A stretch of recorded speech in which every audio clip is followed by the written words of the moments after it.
นาเฮ็ดกินเฮ็ดอยู่นี่เฮ็ดยังได้ดุหนึ่งข้าวได้หรือบ่ได้แล้วเนาะหนึ่งข้าวตำมะฮุ่งได้บ่ดุ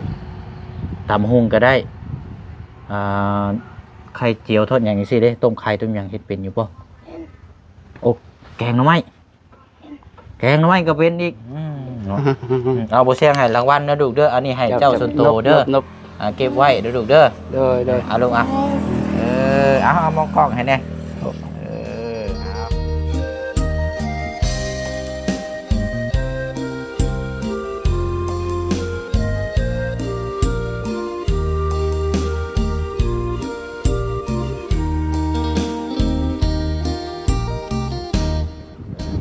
เนาะ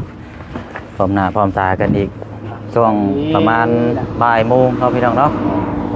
หากันมาแต่บ้านแก้งไข่ทางหมู่แซงกับพี่น้องเนาะเขาไปเยี่ยมไปยามทั้งบักหลาน้องวัดใจแล้วก็แวะเข้ามาพี่เด็กน้องทางทีมงานก็หาก็ออกไปเนาะพี่น้องเนาะกับสบายดีและสวัสดีพ่อแม่พี่น้องเบิดสุขุสุคนทักทายสบายดีพี่น้องอีกคือเก่าคือเดิมพี่น้องเนาะมื้อนี้ก็นี่แหละพี่น้องมาพบมาเจอกันกับทางลุงเนาะลุงเลิมเนาะและกระทั่งอีหล่าน้องไวน้องไวเนาะถือว่าชื่อเดียวกันครับทางอันน้องของทางน้องไส้เลยเนาะชื่อเดียวกันแต่ว่านี่ทางผู้หญิงไปหน่อยเนาะเอากะหลังจากลงคลิปไปเมื่อวานนี้เนาะกับพี่น้องFCก็ให้ความสนใจหลายให้ความสนใจหลายเพราะเหตุยังก็ตามที่ฮู้มานี่ก็เอาในความเป็นจริงแล้วก็เดี๋ยวถามเบิ่งน้ำกันใหม่อีกเลยเพราะว่าเมื่อวานนี่มันค่ำมันมืดก็เฮามีแต่ว่าถามทักทายกับที่ซื้อเมื่อวานนี่เนาะเอาละพี่น้องเดี๋ยวถามทางลุงแล้วก็ถามทางอีหล่าเพิ่นนำนั่นแหละเนาะเอาเริ่มต้นเลยก็แม่นทางน้องไว้นี่เป็นหลานเนาะโดยเป็นหลานลูกของทางน้องเจ้าบ่โดยน้องนี่เป็นผู้หญิงบ่คือผู้ชายลุงผู้หญิงเอื้อยดาวนี้เอื้อยของทางน้องดาวนี่เนาะโดยอ๋อเป็นเอื้อยติดบ่โดยเอื้อยติดอ๋อเอื้อยติดเนาะโดยผู้หญิงก็มีแต่แม่เรานี้กับดาวนี้ผู้ชายแท้มีแต่เฮาผู้ดีก็เอาได้ลูกลำกันทางน้องสาวในได้ลูกลำกันใน8คนเนาะแล้วผู้ที่8หันแม่เพิ่นตายโอ้เสียแล้วเนาะโดยตายแล้วผู้ที่อันน่ะแม่มันยังอยู่หรือเอาลูกออกเอาลูกเพิ่นก็เป็นออกแล้วก็ได้2 เดือนฮู้ปัวคิงบ่ดีแล้วลูกน้อยหั่นน่ะขายผู้อื่นซะบ่แม่นขายแบบว่าให้เขาเลี้ยงแบบว่าให้เขาเจ้าไปเลี้ยงดูแลเนาะโดยแบบนี้ซะเนาะคันว่าขายก็คือมันบ่คักปานใดเนาะไปเลี้ยงแล้วก็ให้อันทางพ่อแม่เขาช่วยแบบว่าช่วยเบิ่งช่วยแยงซิช่วยคิงตัวเองได้ย่านมันสิบ่รอดเบิ่งว่าแบบอันนึงก็ว่าให้เพิ่นเลี้ยงซอยแล้วก็อันนั้นโดยต่างเบาภาระเนาะลูกเนาะแม่นให้เพิ่นช่วยทั้งลูกเพิ่นแดก็ช่วยทั้งแม่เพิ่นแดไปปัวแบบแม่เนาะบ่มีเงินมีคำปัวเนาะให้ลูกคันให้เขาเลี้ยงแล้วก็ให้เพิ่นช่วยแบบว่าเอาชีวิตตัวรอดซะเยอะกับบรอดซะมันเข้าใจอยู่เนาะในครอบครัวบางเทื่อก็นี่กินเนื้อย่างเนาะในอยู่มันหลายสิ่งหลายอย่างเจ็บเด้มันเจ็บมันแห้งตอนมันเจ็บมันสิตายเด้ตอนนั้นน่ะ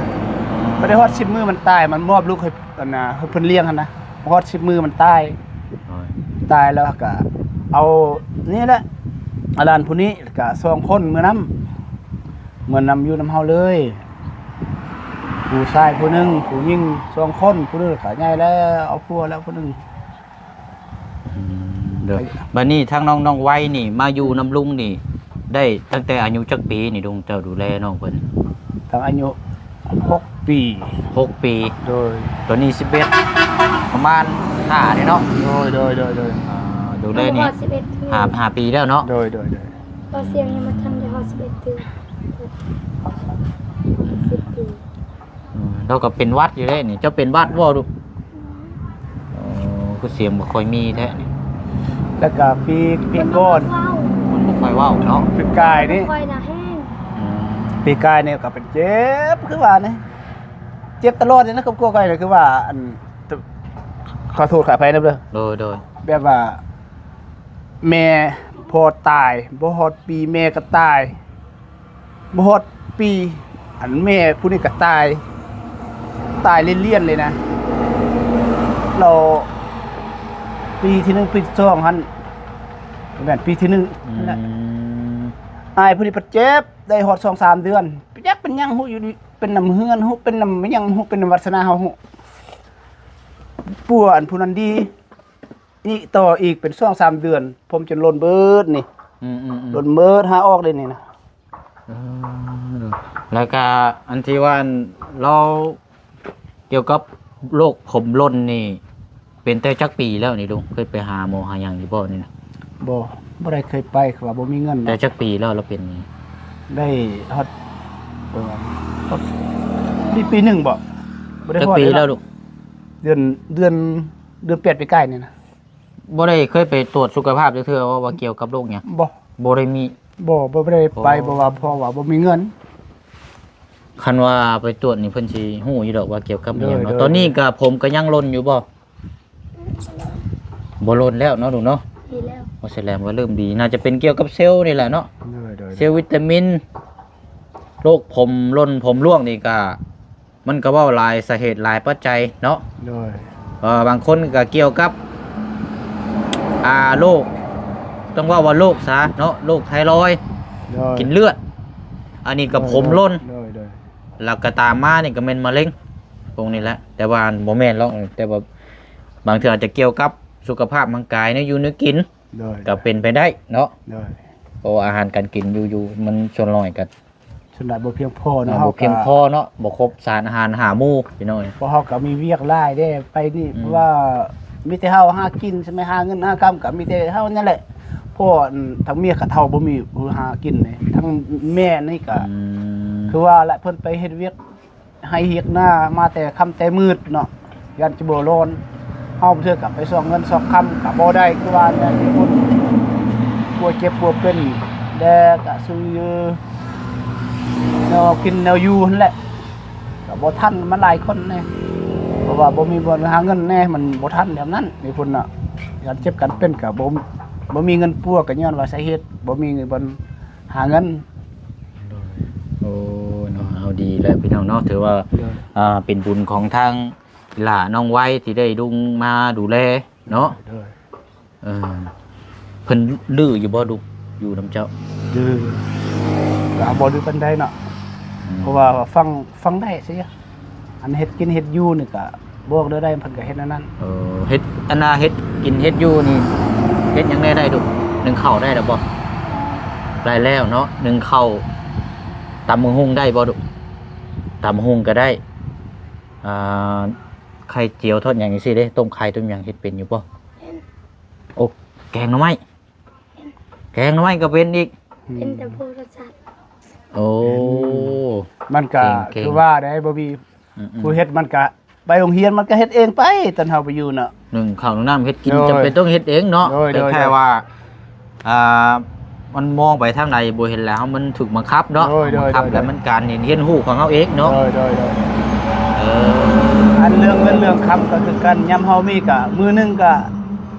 2,000บ่ยามบ่มีโอ้ยเพิ่นว่าพ่อเอาเงินแด่บ่มีลูกเอ้ย อืม เพิ่นก็เฮ็ดน้ำตาไปหั่นแหละบางครั้งบางคราวเฮามีเพิ่นก็เอา2,000 3,000นี่ยามบ่มีก็ขอเพิ่นแล้วบ่มีแล้วลูกเพิ่นก็ไอ้เจียวซื้อก็มีแนว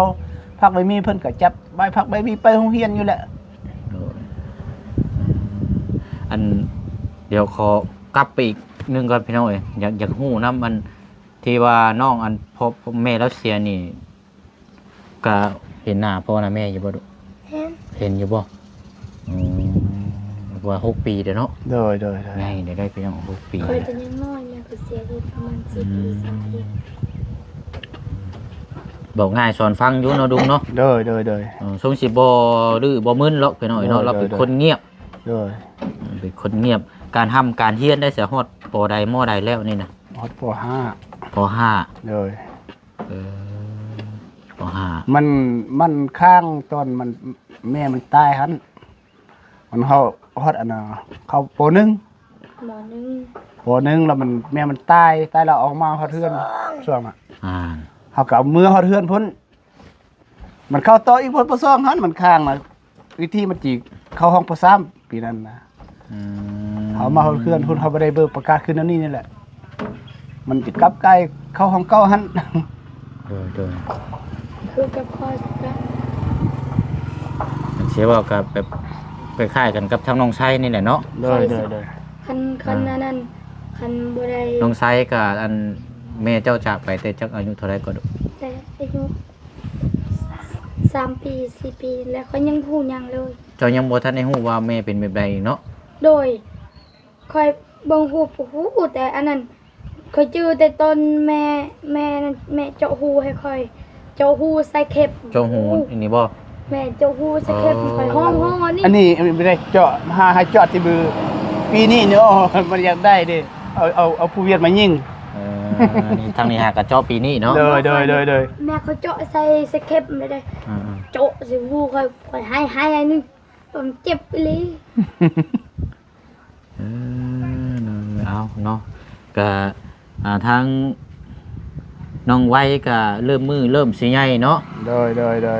ทางลุงเพิ่นดีนำก็ฝากไว้นำนี่แหละบัดนี้เนาะ เลย เริ่มมือเริ่มสิใหญ่เป็นสาวเริ่มผู้ใหญ่เฮาก็เริ่มเรียนรู้เริ่มเฮ็ดเวยกเฮ็ดงานดูแลลุงแล้วบัดนี้เนาะต่างคนต่างเบิ่งกันนั่นแหละกันสิว่ากันเนาะว่าลุงนี่มีพระคุณน้ำเจ้าหลายเนาะดูแลเพิ่นบ่ได้มีน้องมีหยังล่ะว่า มีสองคนฮาวานะ มี2คนอยู่บ้านบ่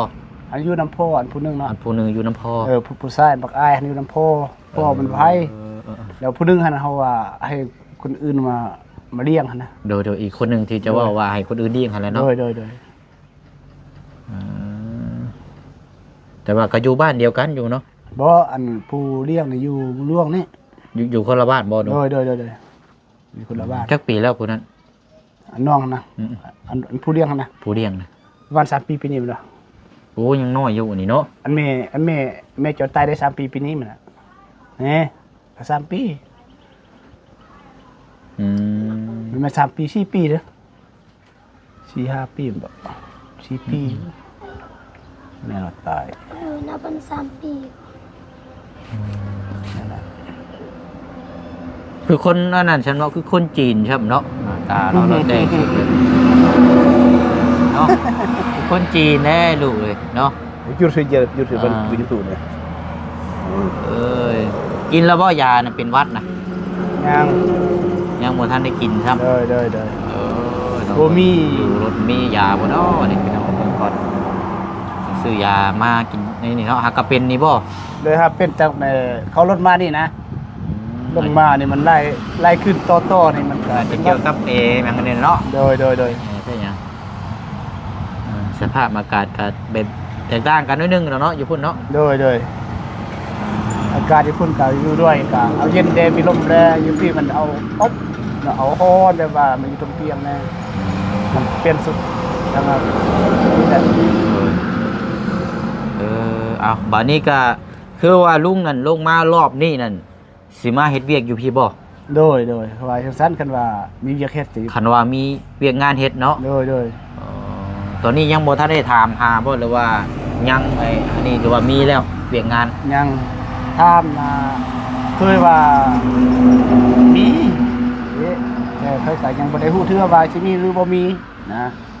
เพราะว่าครับขอลงมารับจ้างแถวนี้เพราะว่าหาเงินอยู่พุ่นบ่มีนี่รับจ้างอยู่แถวนี้ว่าได้เงินได้คำว่าเล็กจักน้อยไปซื้อข้าวซื้อน้ำบ่ซื้อบักซื้อไม้ซื้อโต๊ะมาเฮ็ดเทื่อเฮ็ดยาวได้สินะ อ๋อโน้ต คันว่าได้เป็นไปได้เสีย เขามีเวียกมีงานเนาะ โดย งานยังเจ้าถนัดซะ พุ่นน่ะ งานที่เจ้าถนัดมักเฮ็ดตึกเฮ็ดเวียกแต่เก่านะ อยู่พี่นะ แม่น ก็ไปเฮ็ดซุนไม่วิกน้ำเข้านั่นแหละคันว่าเขาฮับนะ ส่วนไม้บิ๊ก โดย ส่วนไม้บิ๊กนี่ต้องศึกษาต้องพูดแล้วเนาะทาง บ่าวบุญคงพอแล้วเนาะ โดย ให้ทั้งน้องเคยไปแล้วหาเบิ่ง เนื้ออื่นเฮาก็บ่มีนะ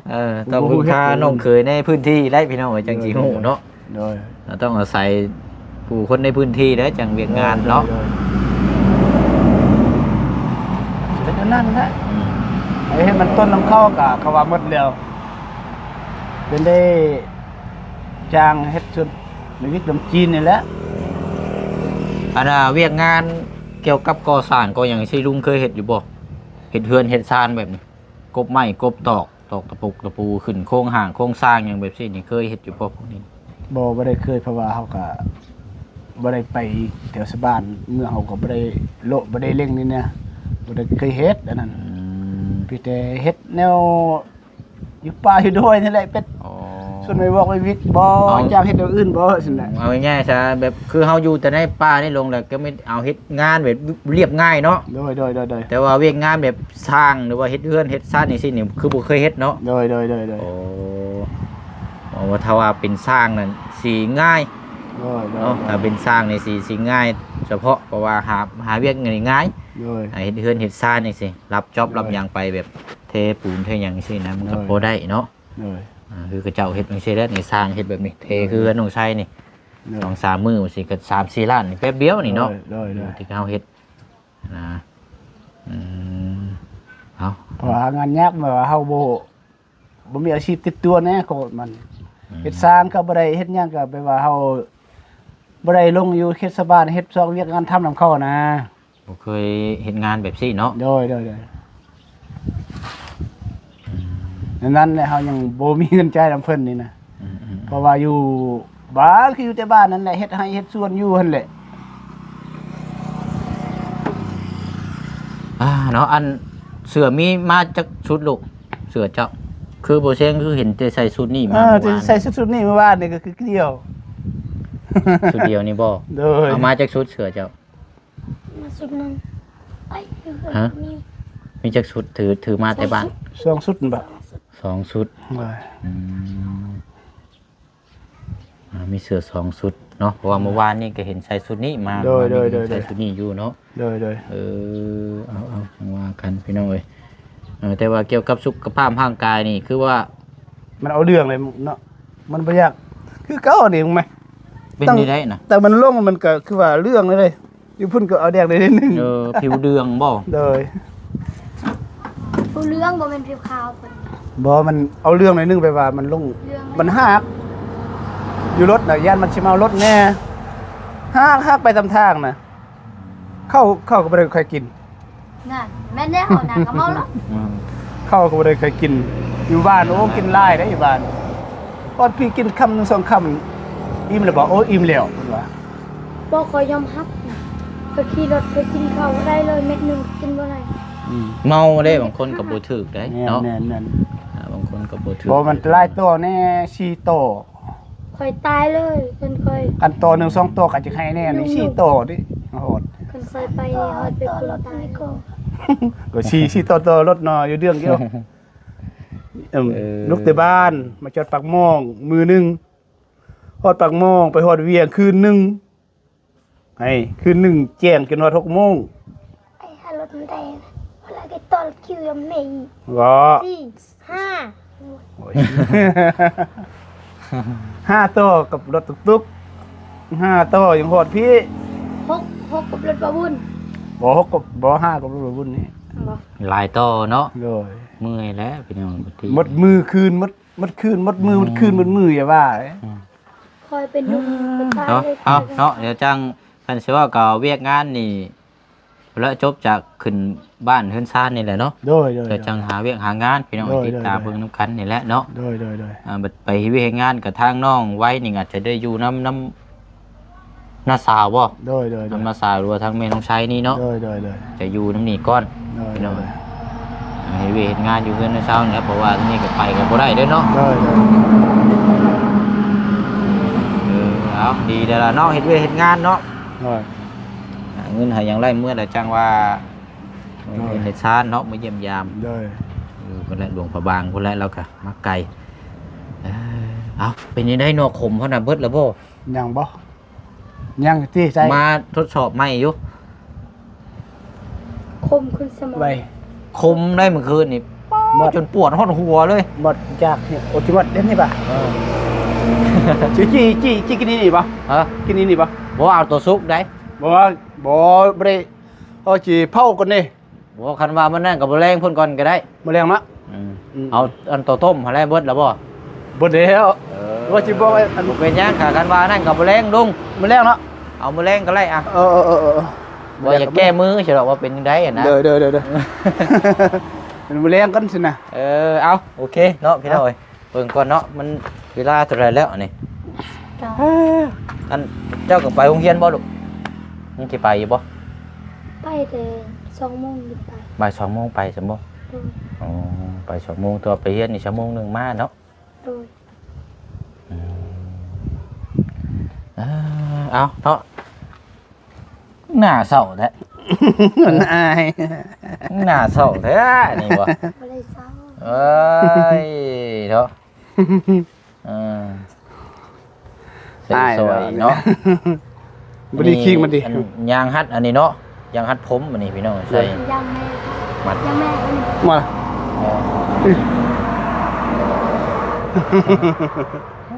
อันเฮียนป .5 นั่นอันนั้นบ่อ่านออกเขียนได้แล้วบ่ลูกได้แล้วบ่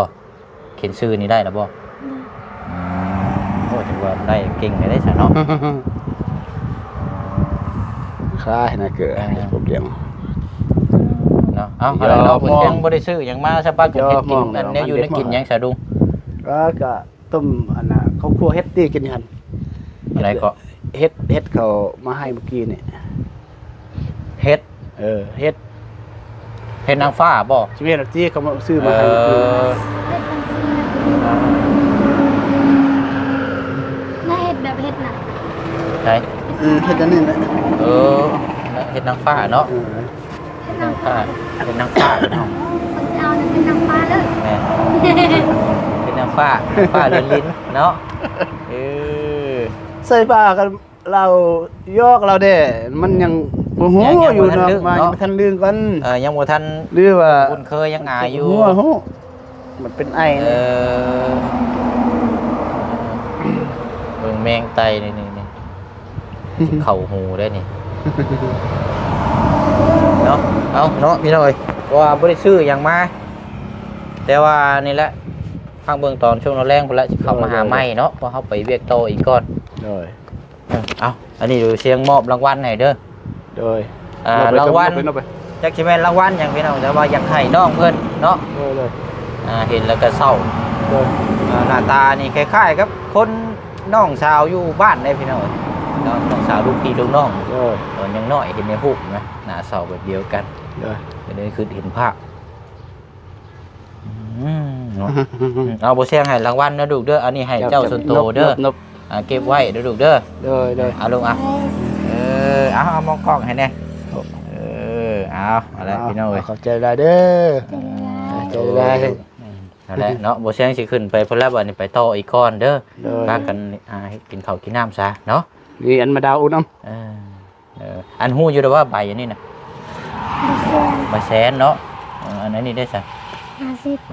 50โอ้โหสุกุลเงินอยู่ซะเนาะใครอยู่ซะ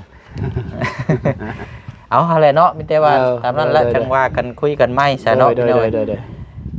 เอาสบายดีเด้อ สวัสดีเด้อสวัสดี เนาะพี่น้อยเนาะเดินทางไปต่ออีกก้อนบัดนี้เนาะ โดย ดูเขาขอใหม่หน่อยโอเคไปเอาละพี่น้อยเนาะขอบใจทางนักเรียนเขานำเนาะเด้อจักน้อยเนาะไปโรงเรียนเจ้ากะ โดย เดินมาตัวก้นพี่ไว้ ไปอะไรเด้อ โดย ว่ากันเนาะสวัสดีเด้อตอนแรงพอแล้วพี่น้อยจังมาน้ำกันอีกเนาะทางพอน้องไส้นี่ไปหาคนเนาะหาพี่น้องมาขึ้นบ้านขึ้นซ่านนี่แหละใกล้แล้วพี่น้อยจอจี้เข้ามาแล้วมื้อนี้ก็วันอังคารเนาะอีกแค่มื้อ2 มื้อนี่แหละพี่น้อยเนาะมื้อนี้ก็ได้ถามพูดคุยน้ำกันนี่แหละพี่น้องเนาะเรื่องราวกับทางลุงน้องไส้เนาะทางไอ้เหลิมก็ลงมารอบนี้ก็ตั้งใจก็สิมาเฮ็ดวิเฮ็ดงานอยู่พี่แหละพี่น้อยเนาะสามได้เงินดื่มขึ้นซ่านร้านแฟนซื้อข้าวซื้อน้ำเนาะ ไปเนาะตามนั้นละพี่น้อยเนาะติดตามเบิ่งน้ำกันอีกต่อไปเนาะคลิปนี้ลาพี่น้องๆไปก่อนพบพ่อกันคลิปหน้าบ๊ายบายเด้อพี่น้องเด้อสบายดี